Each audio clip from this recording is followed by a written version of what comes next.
Good morning. Welcome to Coach's Corner on 93.7 FM The Mix and 937themix.com. Bill Dixon and Michael Shetler were here with you, as well as the head basketball coach of the Wawasee Warriors, Coach Jon Everingham. Coach, what a week and a half you've had. It seems like it's more than that, isn't it, that you've been off. Your boys have run into the same thing the rest of the world has run into, this COVID problem. Yeah, we sure have. Me, my family, my basketball family, I think we're all kind of being affected. Like you said, I mean, it's everywhere. You can log into ESPN.com, you can, on the news, wherever you go, that's obviously the top headline of everybody in the world right now. Mm-hmm. And so we're not exempt, from that. We knew that. And we've been preparing, all year long when we got a hold of these guys in conditioning and even before that, really, honestly, thinking about what is we paid close attention to what was happening in the football season and we knew probably that likely the winter time would be probably a little bit worse than maybe what even football for high school athletics experienced. And so I think that it's just like getting ready for a game. You're kind of getting ready for a season, and you're game planning. You're thinking, okay, what could happen, and what do we do if this happens? And Coach O'Connell and the others on the coaching staff talking about, what are we going to do? What is going to be the attitude? What do we need to prepare these guys for, and what do we need to talk about? And certainly it adds some additional responsibilities in terms of trying to tie it into life lessons and how you deal with setbacks. And really, we spent a considerable amount of time talking about it before it even happened. Mm-hmm. So it's not, telling the guys, it's not if it happens, when this happens, here's how we're going to treat it. And so, but in the back of your mind, you're thinking, gosh, I hope we can kind of scoot through this without, it happening to us, but, it didn't. It hit us early on.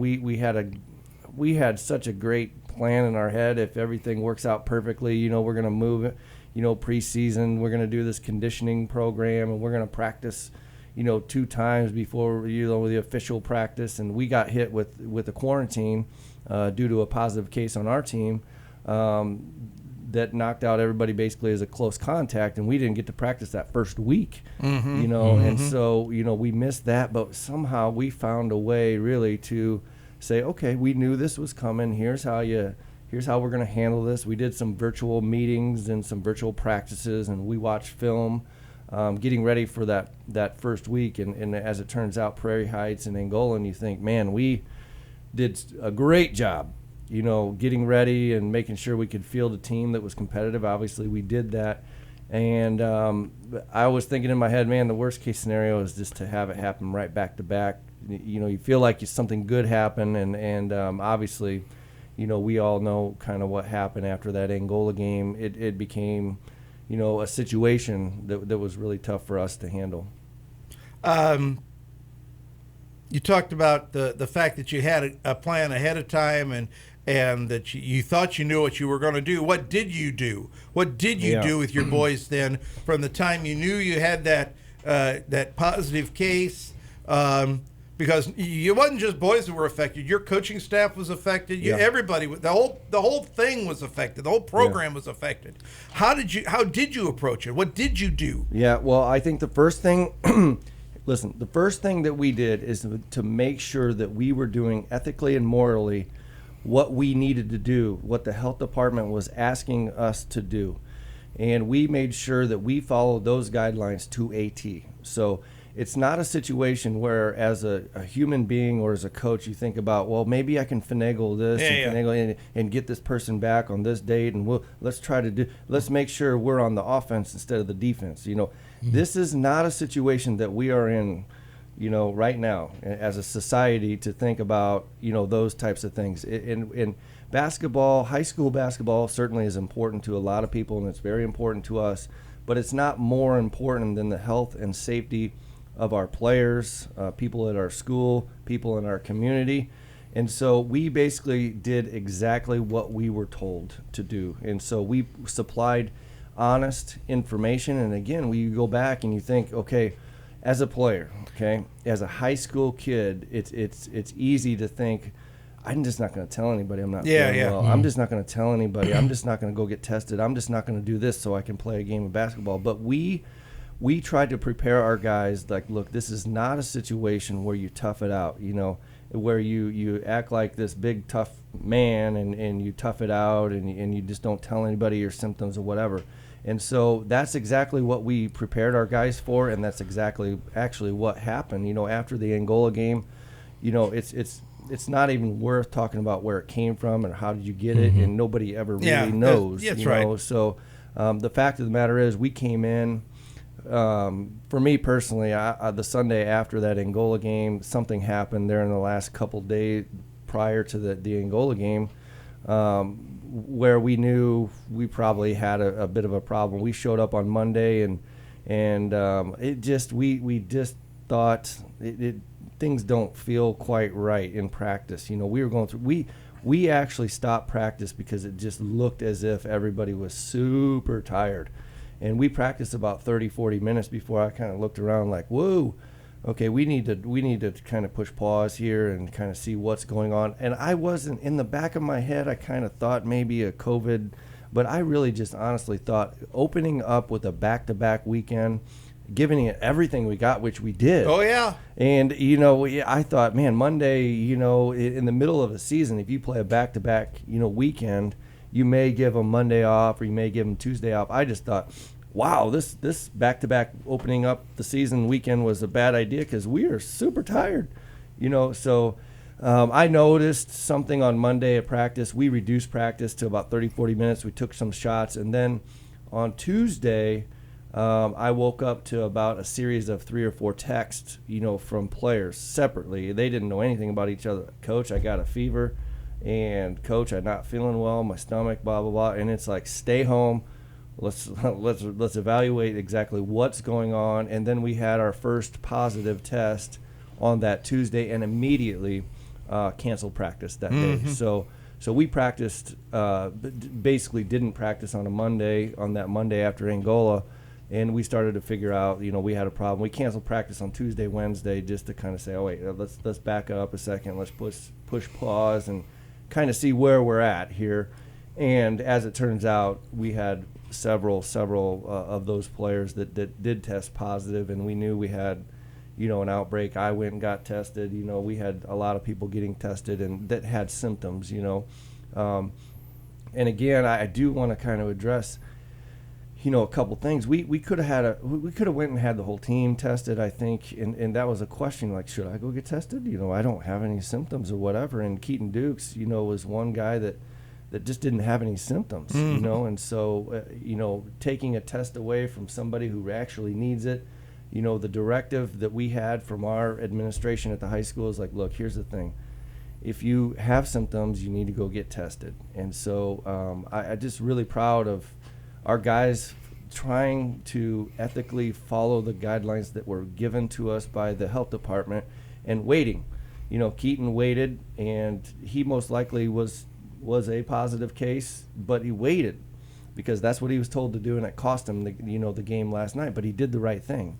And so I think as a basketball coach and as a program, we've always been about doing the right thing, teaching the right things, and this is just a situation that, like most years, you try to take, something that's not great, right? It's not a perfect situation, but you try to take it and use it as a positive and not try to finagle things and just let it happen. So just really proud of not only, the kids, but the families at home. We had Zoom meetings where we met with the parents and said the same types of things, like, okay, here, we're about ready to start the season, and we know this is going to be something. Here's what the health department is saying about, close contacts and COVID and everything like that, where we kind of laid out what we were going to do, when stuff happens. And so that kind of gets us to the middle of the week, and now we start in on, the inevitable,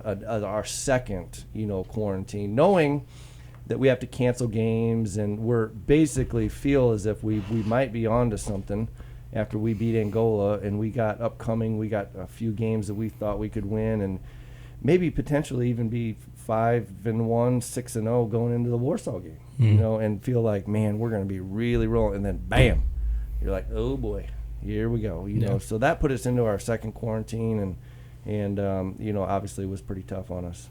Some of your young men took the opportunity, some of the ones who felt well and potentially may have tested negative, we don't really know. Some of your young men had the opportunity, though, to work on skills during that period of time. Absolutely not. Oh, you can't. Okay. You quarantine. Unless you have a hoop in your driveway. Well, I guess. A basketball. We did. To be honest with you, I did hear, of a player that ventured outside, and again, it's things that nobody would know about.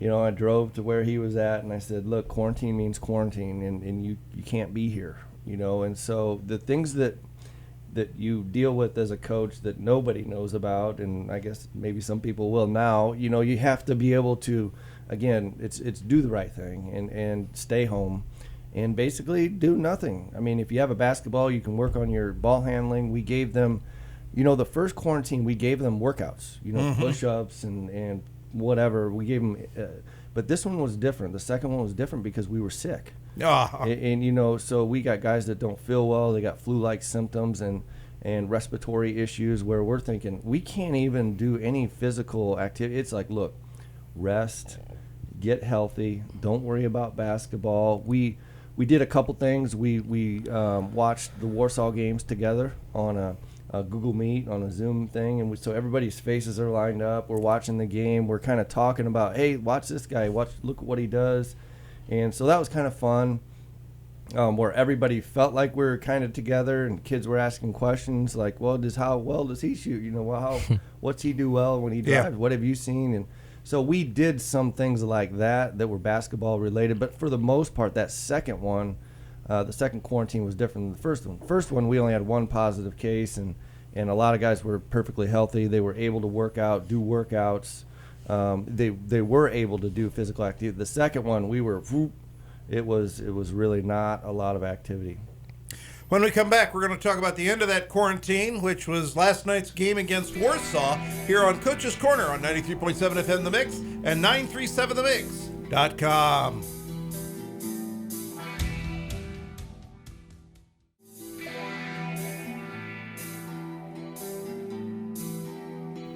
Welcome back to Coach's Corner on 93.7 FM The Mix and 937themix.com. Bill Dixon and Michael Shetler, along with the head basketball coach of the Wawasee Warriors, Coach Jon Everingham. We talked about the COVID situation. Now let's talk about focusing into the Warsaw game. Michael Shetler.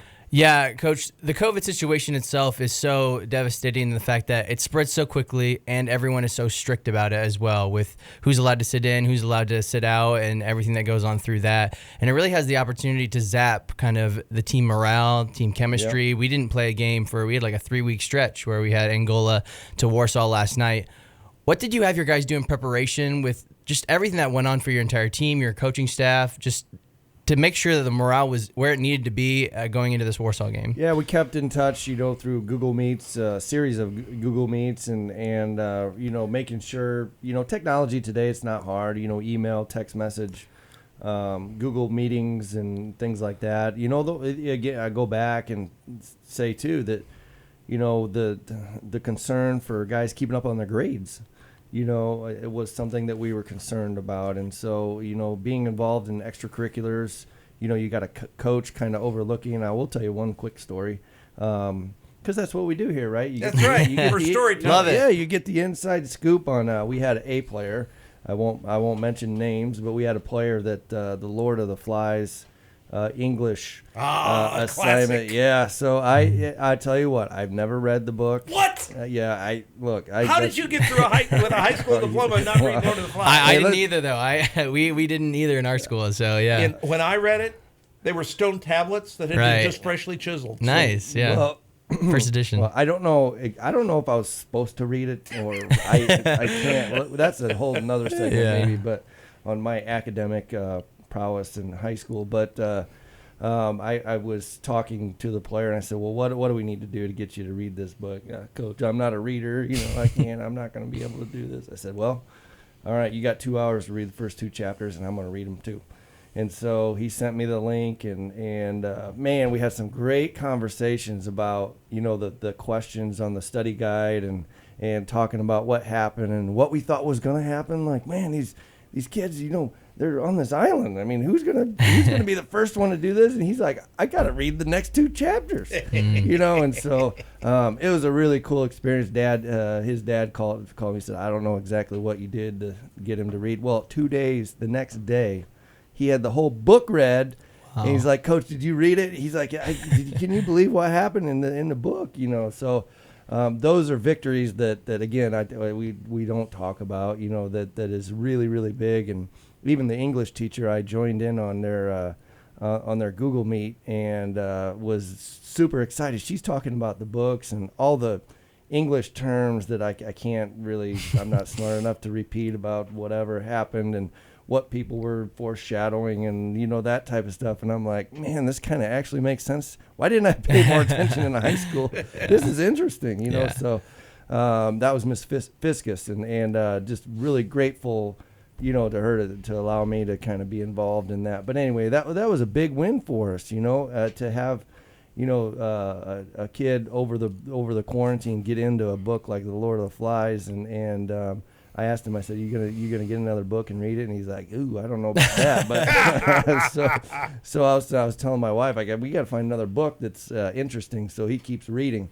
But anyway, so we did stay involved with the kids and through technology and things like that. But I'll tell you what, we were ready to go come Monday. We had watched enough Warsaw film, all of us, coaches, players, that we were ready to get rolling on the Monday when we came back. Yeah, and going back to your story, I think that just shows how special high school sports is compared to every other level of sports. And even college, you don't see just the amount of kind of commitment to even just like a single player showing academics, just like the familiar, like the family type atmosphere that you have. And especially here at Wawasee, we have that so much. And it's just really cool to hear stories like that, where literally a coach sits down with a player, works on reading with him to like make sure his grades are good. And that's just, I think that's a really touching story. And also maybe to help out a little bit, I am in the same boat with reading. And so it's not my favorite thing. I have found that audiobooks have been extremely helpful for me, and I get through them way quicker. You sit down, rent an audiobook of the book you're supposed to read, listen to it in like 3 hours, and it's done. So he pulled the old can't we just do the audiobook? Can't we just watch the movie? I said, we're reading it. I said, I don't want to, you don't want to. I said, but we're doing it, and we did. I guess there are some advantages to actually reading, but looking more at the Warsaw game last night, so it was a loss, unfortunately, as the team fell 63-48, so a 15-point loss, but there was a lot of good things in that game as well. We saw a lot of big minutes from players that don't usually get a lot of varsity minutes. In particular, we saw Mason Purcell, Colin Robertson, and even Jay Phillinson getting some quality varsity minutes. Do you want to talk on the performance of your guys last night in a tough situation? Yeah, it was tough because people do not understand the amount of time that you work to figure things out, how you execute, the timing of a down screen, the timing of a curl, the timing of our passes. It is so difficult to explain to somebody who hasn't really been involved in that type of stuff. Weeks, years. Honestly, we've been running this offense for years, and guys have the general understanding, but really figuring out, it's kind of like an NFL quarterback working with the receiver. You think, well, hey, so we signed so-and-so on Wednesday. Whoa, geez, this should really work out on Sunday, right? But it doesn't, because the timing is just not quite there. It takes a lot of time. It takes years, to really kind of get familiar with how that all works. But and I was saying last night to our guys, I don't know exactly how many practices we've had, but not very many, like 10. We've had like 3 games now and like 10 practices. Well, we would have been at 10 practices a week before our first game on a normal year. So we would have been at like 25 or 30 practices, and what we don't need is more games. Now, I understand kids want to play games, people want games, but as a coach, you want to practice. We need to practice a lot more, to really get us dialed in. So when we look at the Warsaw game and kind of getting ready, it's like the things that we envisioned that we could be doing at this point in the season, we had to just push pause and not get ahead of ourselves and think, okay, what could we possibly do to keep us in the game, to give us the best chance to, we're not ready to do some of the advanced stuff that if we would have tried that last night, things that we thought we could do at this point in the season, we wouldn't have looked very good. So we're putting in really simple elementary type stuff. You saw us play a zone, quite a bit last night. We missed some closeouts and things like that, but it was easy enough to really kind of keep us in the right spots and not miss rotations and things like that, where it reminded me of what you would do in the summertime. Like if you do individual workouts and then we're going to go to Lafayette Jeff to play in a tournament. It's like, okay, well, we're not really good in these certain areas, so we're going to just put something kind of simple in so we can just go have fun and play. That's kind of what Warsaw was. We get to Warsaw and we think, oh man, we got to keep this kind of simple. We got some new guys sliding in. You could see actually our timing on the offensive end just was not quite there. Our ability to hit the high post and go back door, our ability to hit the wings and know exactly what to do. We got guys. Jack Stover has never played a guard position. Never. And he starts last night at the guard position. And I was amazed that he could run our offense and look like he knew what he was doing. And he's never, not even really in practice, has really ever run that guard position. So, we're not real deep at the guard spot. You take Cam and Keaton out of the mix, and now it's like, well, where do we go?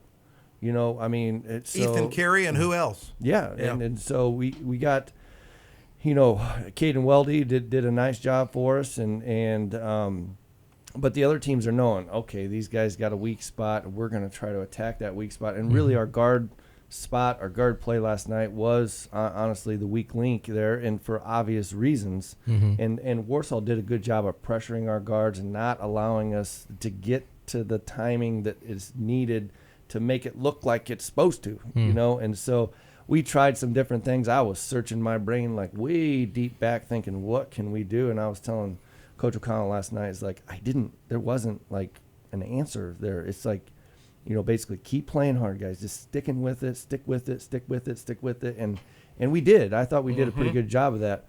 We were banking on statistics. And when we set up a game plan, Warsaw's shooting under 25% on the year. They've taken some ugly shots throughout their season so far and have not shot the ball very well. And we were banking on them shooting a percentage that was realistic. And in all honesty, they go 13 for 17 from three. You think about this. If they go a normal percentage, like 30%, that's a good percentage in a high school basketball game. That's 5 for 17, right? Yep. 5, that's 13. Go down to 5, that's 8 3-pointers. That's 24 points that we were kind of hoping, if they shot a normal percentage, that we would have picked up if we could have rebounded the basketball. So now if they shot the ball poorly like they've been shooting, we definitely could have won that game last night. Yeah, and there's just so many good things also. Even though we had the loss last night, it was difficult. There was a lot of things to be proud of. Dominated the rebounding battle, won 22-14. The free throw percentage went up over 20%. We've been averaging at just over 55% on the year. Now we're at 75% from last night. Even though we did have that loss, and then not to mention even though we had the great bench play, what was your message to the guys after the game? I'm sure they were disappointed, especially being Warsaw, but there were a lot of great things that happened in that game. What was your message to your guys after the game? I think here's the thing. We had, I said it last night to you guys, I said a lot of people, including our team, that Keaton Dukes and Cameron Salazar, they're very capable high school basketball players. They've proven that. They're capable and proven, right? The guys that we're bringing in to fill in for them are definitely capable too. And so our depth is going to improve because of that. They're very capable but not proven, and so they just – they've been chomping at the bit, playing for Coach Hofford in the JV games and developing and waiting for their moment. And so, we obviously get those guys back, and they'll probably go back into the developmental stage. Again, it's comparing it to, professional sports. Maybe it's like a 10-day contract in the NBA, or a guy from AAA or AA moving up and saying, batting – 400 for his 10-day stretch, and the scouts going, hey, whoa, we got to keep an eye on that guy. At some point, he's going to be a really good player for us at the big leagues, and so that's kind of what it is. It's not like we're going to stick those guys in, play them major minutes. We're going to continue their development. But how cool is it for Mason, Purcell, Colin Roberson, and Jay Finlinson? Oh, my goodness, if you'd have told me that Jay Finlinson would be in the third quarter playing against the Warsaw Tigers, and we got a chance to cut the lead to 10 and still kind of hang in there, and Jay's on the floor. I would have told you you're crazy, but what a testament to our JV, coach, our JV program, who you get a chance to talk to, later today, that those guys are developing the right way, and it's kind of cool for them to come in, and there wasn't anybody that looked like the moment was too big for them. Yeah. They came in with a confidence that they were going to do fine.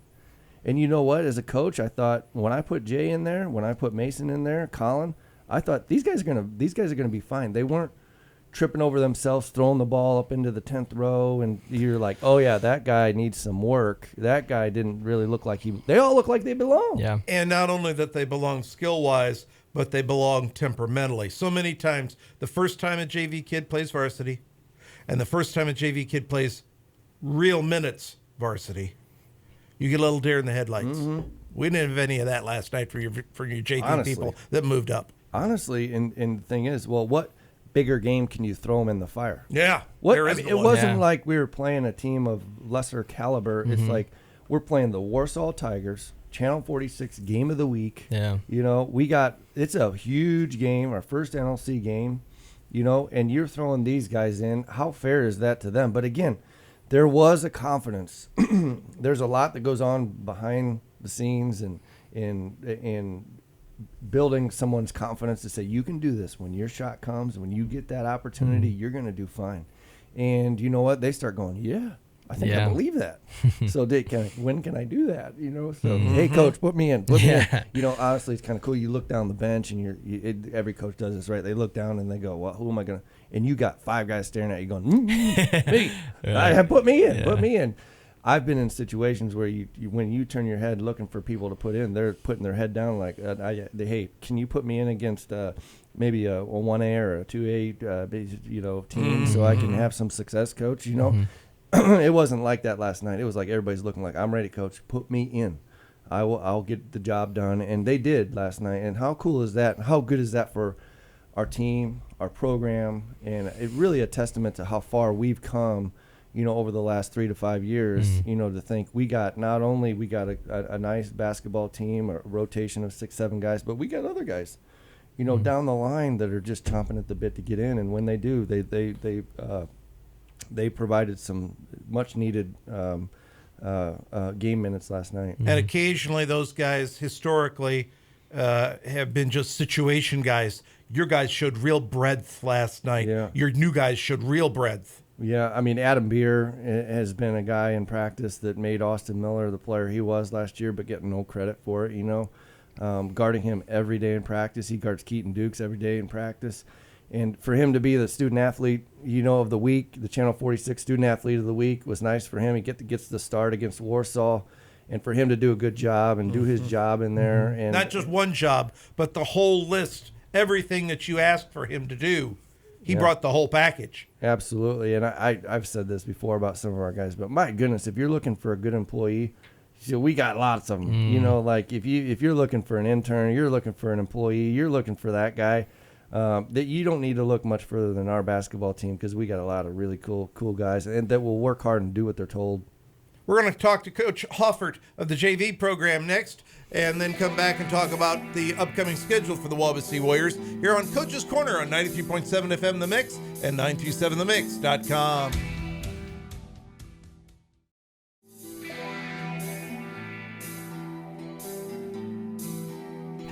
Welcome back to Coach's Corner on 93.7 FM The Mix and 937themix.com. Bill Dixon and Michael Shetler now talking to the head basketball coach of the junior varsity program here at Wawasee High School, Coach Chad Hoffert. Coach, thanks for being with us. Thanks for having me, guys. Talk a little bit about your JV program. It plays a critical role here in Wawasee Warrior basketball. Yeah, this year's a little bit unique in terms of how the JV team has been constructed.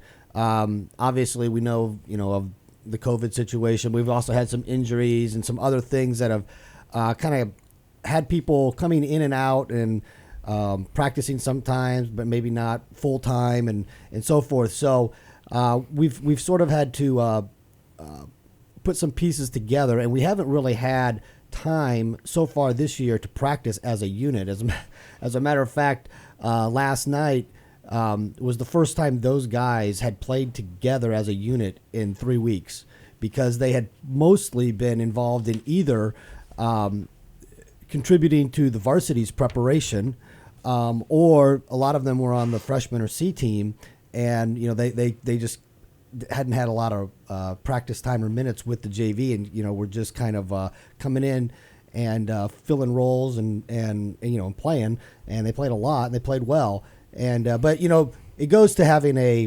a system that is complementary all the way from the bottom to the top, so that guys can step in, and you can have somebody who's primarily practicing with the freshmen, and they can step into a JV game and contribute. You can have somebody who's primarily practicing on the second or third unit in the JV varsity practice, but when their number's called in the varsity game, they can step in and they can fill a spot and they can contribute. And so that's what we try to focus on. But as like a JV team in practice right now, because of the way the numbers are sitting, we don't really practice as a team that much, but we just we work on individual development and concept development. Sitting between the freshmen and the varsity, you really got to be that bridge where you're going from just skill development into role development, and it's got to be so unusual for you, because of just what you said. You've got some kids that are just coming up off the freshman, and it's mostly skills. You've got some kids that are 8th man, 9th man on the varsity bench, and starting junior varsity when they've got enough quarters to start junior varsity. So you've got kids there that are totally role oriented. Well, I shouldn't say totally, but mostly role oriented. But there's some skill development too. I've got to think most of your work, or a lot of your work at least, is at the individual level, because it's like a one-room schoolhouse. You've got kids from all different perspectives coming into your bailiwick.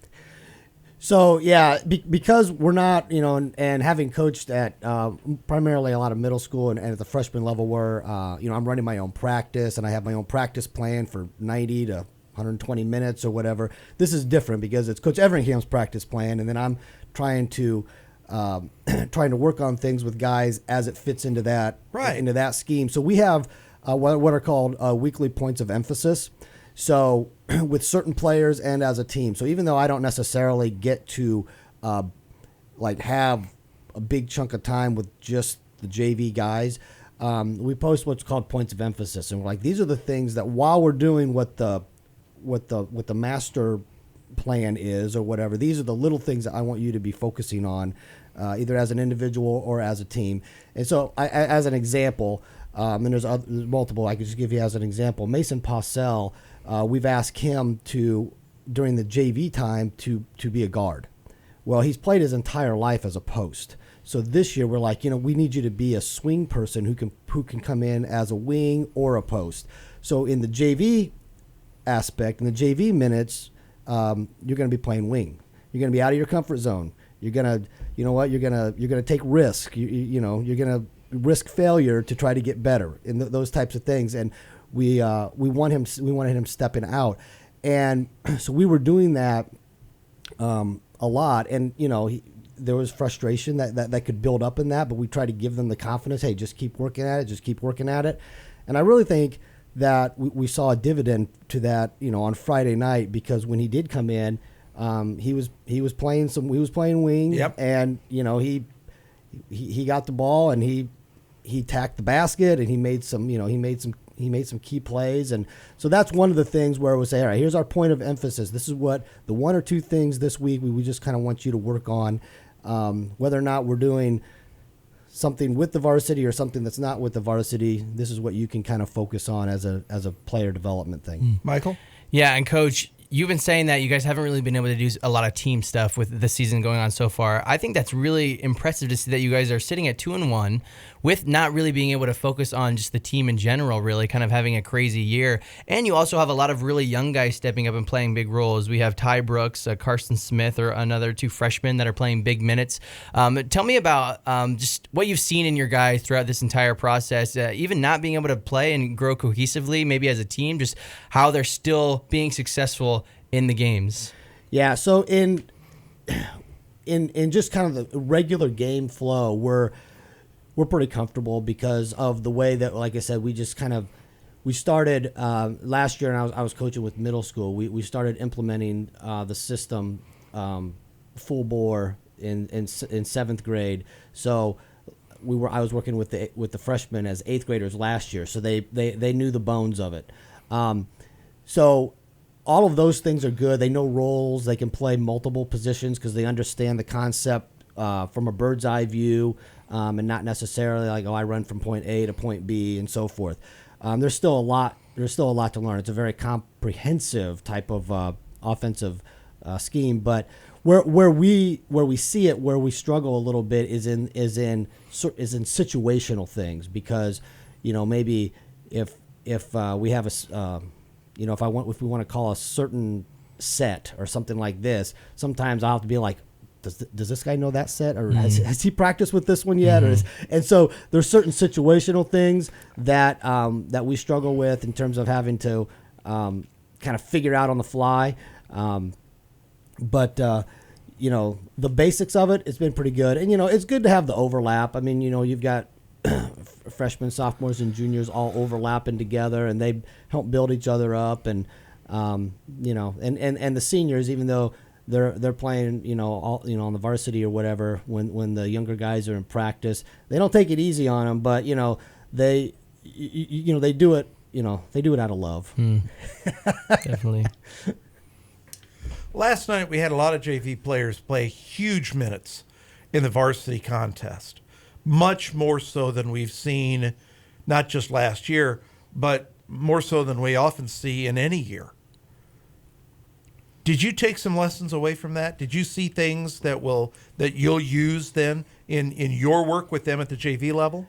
Yeah, so the three guys, Jay, Colin, and Mason, that got in, and for not just because there's a couple seconds left and you don't want somebody to pick up a foul. Right. I mean, they got in for real time, and for all three of them, there are things that we can point to and we can say, hey, you know what, when you did this in the varsity game, like, hey, that can transfer and you can continue to develop that. Maybe it was a one-shot deal kind of a thing, but it can turn into a consistent thing. And just the fact that you demonstrated that you can do it, so like for example, Jay Finlinson, his role on the JV and the varsity, they're different. And he's not going to be asked to be a ball handler. He's going to be a spot shooter and stuff, and he understands that. But what I was impressed with him last night is he got in there and he got a nice offensive rebound where he actually kind of pushed the guy out of the way, which, we've been working on him being more physical, more aggressive, right? And not just passive and waiting for things to come to him, but actually, and he got that rebound. He went right back up for an offensive rebound and basket. And those are the things you can build on. You can build on moments, right? And then moments stack up, and then they can become patterns and habits. And that's where these guys are at. Colin had some really quality minutes too. He had some nice finishes against bigger guys, right? And he's not used to playing against guys bigger than him all that much. But last night he had guys that were equal to his size or bigger. And he was he played one quarter of JV. And then played all four quarters, I think, of the varsity game, and so he got a whole variety of things, and his footwork and his touch around the basket is just getting better and better. And like I said, you take moments of success or moments of failure, you try to fix the ones that don't work, things that don't work well, but you take the moments of success and you try to repeat them. And as you repeat them, they become patterns that builds confidence. And then it just becomes habit, and there you are. And, Coach, I'm curious, can you use the play of Mason Purcell, Jay Finlinson, Colin Robertson? Do you ever use those as kind of like encouragement, motivation for your other players? Be like, look, these are the guys doing it right. They are playing hard. They're going hard in practice. They are stepping up in varsity minutes. If you guys want to, take that next step and be at the varsity level, look at these guys. Can you use that for the younger freshmen, sophomore players? Oh yeah, absolutely. And we talk about that. It's like you're not going to get your shot in a varsity game just because somebody says, hey, let's give this guy a shot. I mean, that's just not the way it works. There has to be something in a JV or a freshman or a middle school even, over the 2 or 3 years coming up that says, you know what, this kid knows how to set a screen. This kid rebounds. This kid, this kid understands the offense. So you have to demonstrate what you're capable of doing. And I know Jon talked about being capable and being proven. And even if you're not proven, you got to demonstrate what your capabilities are. And it's not like, well, if I ever get my chance at the varsity, then I'll show you. No, that's not the way it works, right? You got to show it, then you'll get your chance, because coaches are going to put you in because they have confidence in what, and what you're going to be able to do on the floor. And that's what Coach Everingham was able to do last night with those 3 guys, is because of what he could see going on in practice. And yeah, there was a little bit of need there in terms of guys being out, but he could have just played 5 guys. I mean, he could have just said, we're going iron 5, right? But no, he's like, I got trust in these other guys that they can come in certain spots and certain roles, and they can do these things. I trust them to do these things. So that's what you try to tell the younger guys. That's how you build yourself a resume to get into the varsity game. How is your approach to the JV, or the JV's approach, going to change now as we head into what should be the midpoint of the season, but is really actually now very early in the season? Yeah, so we're gaining strength back. Gavin Hunziker played for the first time this year. Peyton Felger is still out with a foot injury, and I'm not. He's going to be getting his walking boot off shortly, I was told, and then I don't know what the rehab time will be on that. So, we'll see. But we're gaining strength in terms of numbers. So that's only going to help us. I think for the time being, right now, it's going to be a lot of the same. It's like, just get in there, work your butt off, and it's going to be a lot of helping the varsity prep, but you can get better while you're doing that. And so I think that formula is going to keep working here for a while.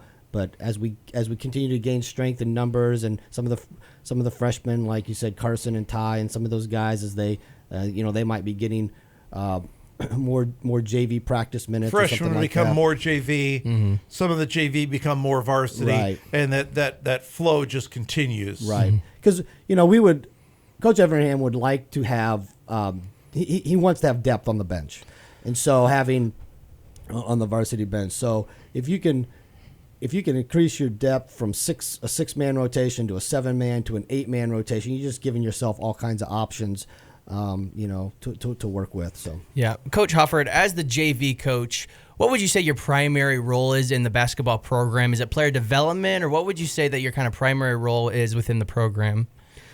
So one of my roles is player development. To like we said, we developed this idea of having the points of emphasis for the players as they go through the week.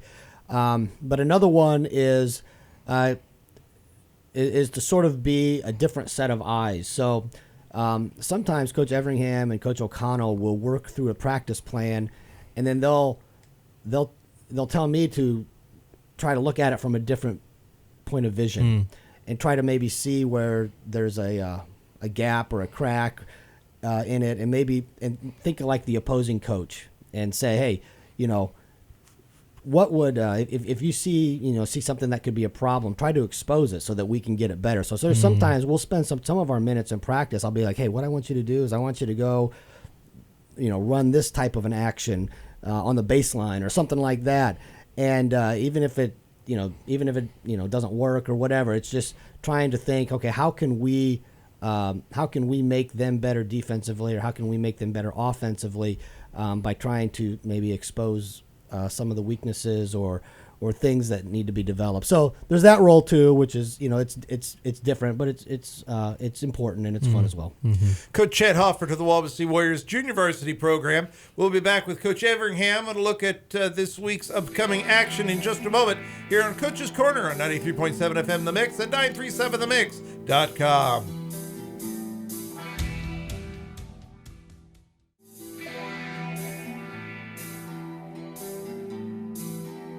And welcome back to Coach's Corner on 93.7 FM The Mix and 937themix.com. Bill Dixon and Michael Shetler talking to Coach Jon Everingham, head basketball coach of the Wawasee Warriors. Coach Everingham, your boys now head into what we've always thought of as kind of a midpoint of the season. We're getting ready to play Columbia City and then into things around the Christmas holiday. But this is still really early for you, and you've got to approach this, I'm guessing, somewhat differently than you normally would. Yeah, it sure feels like the middle of the year, but it's not. We've obviously only played 3 games, and we're still.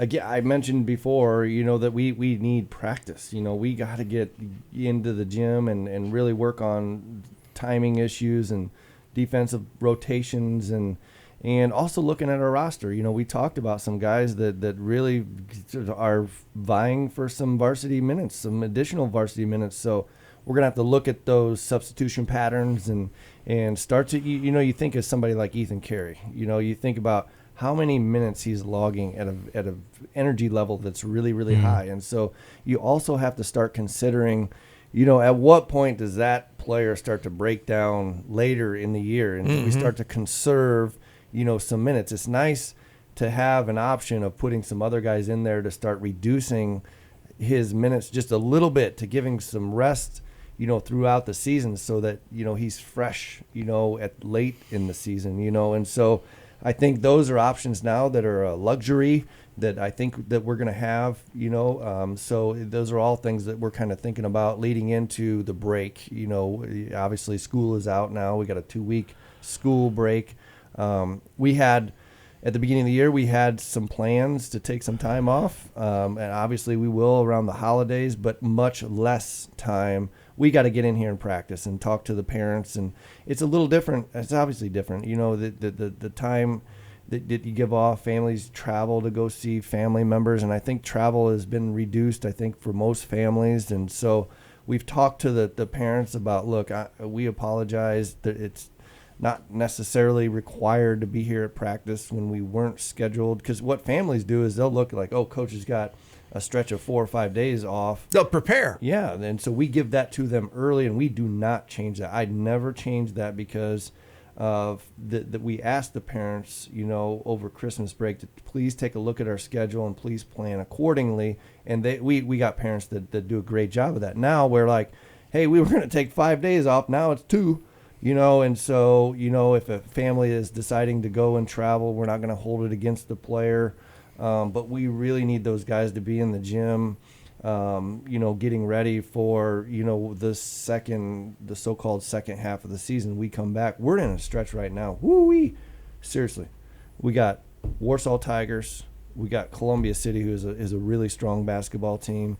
We go to our holiday tournament, and then after, we get through that, then we go to Central Noble, who's one of the top 10 teams in the state of Indiana in Class 2A. Northwood, always tough. Northwood, Plymouth, Mishawaka. We go through a real tough stretch right here. So, we got to get ready for that. Speaking of which, I assume you've already started loading up the helmets and the shoulder pads from the football team in preparation of heading to Columbia City. That's always a physical contest. Yeah. It's more like a wrestling match than a basketball match. Well, if it was a wrestling match, we would lose.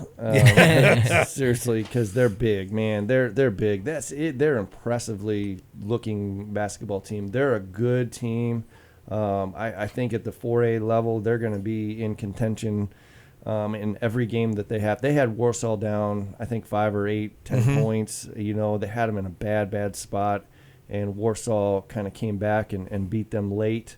But they're a developing team. We've seen most all of their games already. What else are you going to do when I'm sitting at home in quarantine? We'll watch game film and get ready for our upcoming opponents. But they got the Baker kid that's 6'5", and he can stroke it from the outside. We're gonna have to pay a lot of attention. But they got Hetrick inside that's a big, strong kid, and he can finish. He's got great post moves. Crawford, the same player, on the inside. They got a couple young kids, a sophomore kid that I really liked last year, that's going to be a strong player for them. So they got the full meal deal coming back this year. So they're a good basketball team. They got a new coach. And they got a new high school. They got a new gym. Everything's new. I've been paying attention to that coach over the last 3 or 4 years and seeing what he did, at Jimtown. Very impressive. Disciplined basketball, working the ball, getting good shots, hard-nosed defense, and so we're gonna have to figure something out, for that game. It's gonna be a really, really tough game, much like last night was. Yeah, looking at that game in particular, we've been talking about the health of your players. Do you anticipate that your guys are going to be back to full strength when we come to that game? Do you think all your players are going to be back and ready?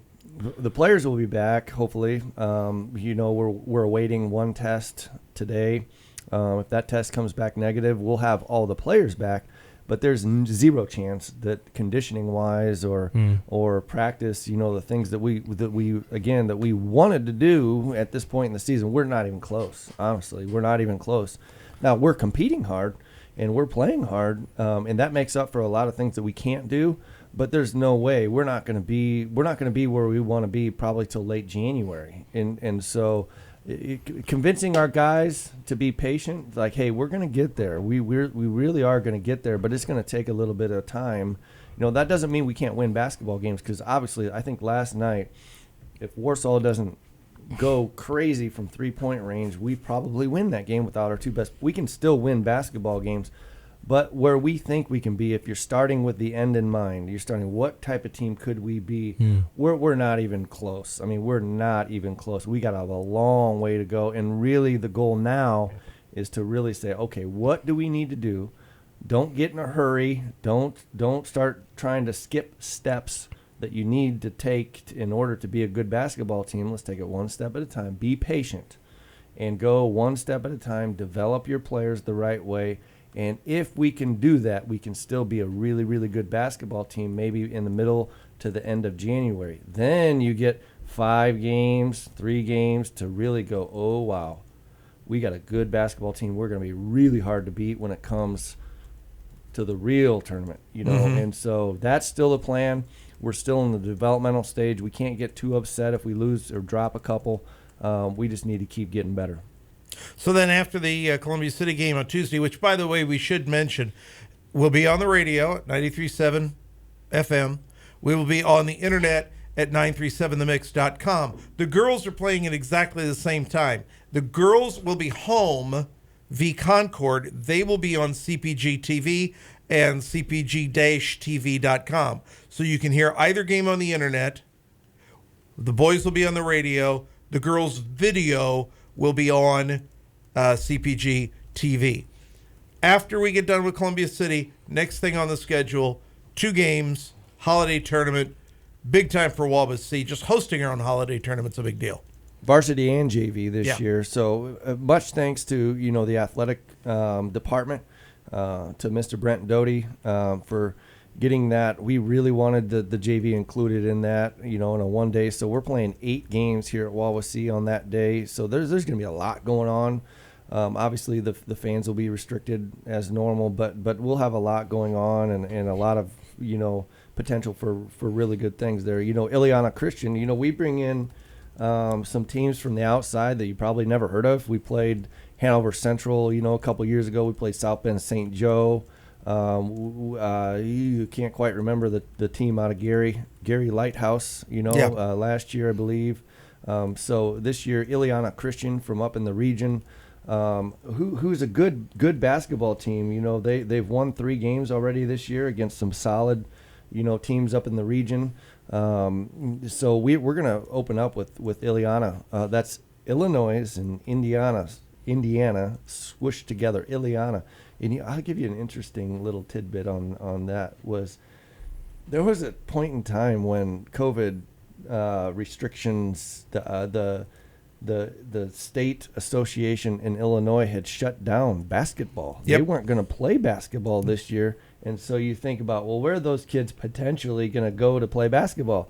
And I'm thinking, oh my gosh, they're all going to go to this school and they're going to be so good, So I don't know if that happened or not, but I think they got a good basketball team. I haven't seen them on film, just quite yet. But on the other side of the bracket, you got Fairfield and Garrett. Fairfield won big last night, I think by 20 or 30 points, and they got a good coach and certainly, Garrett is a developing team too. So we're excited about that tournament. I wouldn't say that we're bringing in, the best teams in the state of Indiana, but they're good for us right now. And so it's going to be tough for us to play well we are going to have to play well to win that tournament. But we should be the favorites, going into that. Looking at the holiday tournament in particular, I've always been interested in how the holidays affects guys during the basketball season. Do you think that being that it's Christmas, New Year's, there's so much going on, family, all that stuff, do you think that plays a part in the basketball play during that time? Well, normally, yes, because you take time off. You take time off. You're really focused on, okay, if I we take each individual player, and what's the one thing we think we can get better skill development-wise? And the break, the Christmas break is a time when you can kind of say, okay, take a step back. We got this player. He needs to get better in this one area. You do a lot more individual skill development, type stuff to get players better. But it's going to be a different feel this year because the team development is probably going to be more important than the individual development. And so we'll practice more. And I wouldn't be surprised if we play better, in this year's holiday tournament than we have in years past, because in years past, we're more focused on individual development, like what can one person get better at. This year, it'll be more team development, execution, stuff like that. So we're going to be ready to play on December 30th, in that. We'll have some time, some practice time. You think about Columbia City on Tuesday. Well, today is Saturday, right? And we're going to take it one day at a time. Saturday, what are we going to do? We got to make sure we're going to have to judge and kind of really kind of take a look at where our guys are at in terms of their health. Like, how are they responding after such a short time, after not feeling well, to like, okay, where are we at today? Much like after Angola on that Monday, it's like, wait, hey, if we come in tonight and we're just not feeling quite right, we're going to have to kind of take it easy, maybe not quite do 5-on-5 type stuff. And then we got one day of practice to get ready for that's not ideal, right? So we got to be careful right now. But going into the holiday tournament, it's going to be a little bit different because we'll have some practices back to back to back, and really getting prepared for that December 30th thing. So we'll compete against Columbia City. We're going to play hard, and we'll have a chance to win that game. But it's not ideal not having very many practices leading up to that game. But that holiday tournament, we'll be ready to play on that one. Coach, where do you think your boys are going to be once we get through this? Because we're really in uncharted territory here. Yeah, we are. We're going to be fine. Look, listen, we're going to be fine. And here's something to think about too, is that we've had several guys test positive for the coronavirus. Okay, and so now we messed up, myself included. We're on, according to the health department, we're on a 90-day. You can't get close contact. You can't supposedly, I guess, get the coronavirus again. So here's the thing. I even had an opposing coach call in the conference, say, you guys are going to, if you keep everybody healthy, do the right things, and don't spread this virus, he goes, when it's all said and done, he goes, you guys could be not only the favorites maybe in the sectional, but well beyond, because you're going to have the ability, even if a game gets canceled, we can practice. We're going to get better that day, instead of what other teams are going to experience, close contact, COVID.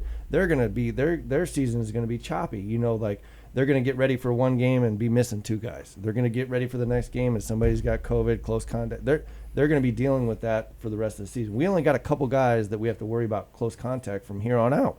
That's for 90 days, which takes care of the whole season. So it really sucks. What we just went through, it sucks bad. Okay. But when you look at the bright side and everybody's healthy and everything like that, we're going to be able to go practice, play games, and continue to get better and better when everybody around us may not be able to do that. And the next opportunity for those Wawasee Warriors to do that will be Tuesday night at Columbia City. You'll hear the game here on 93.7 FM The Mix and 937themix.com. This has been Coach's Corner on 93.7 The Mix, WRWTLP, Syracuse.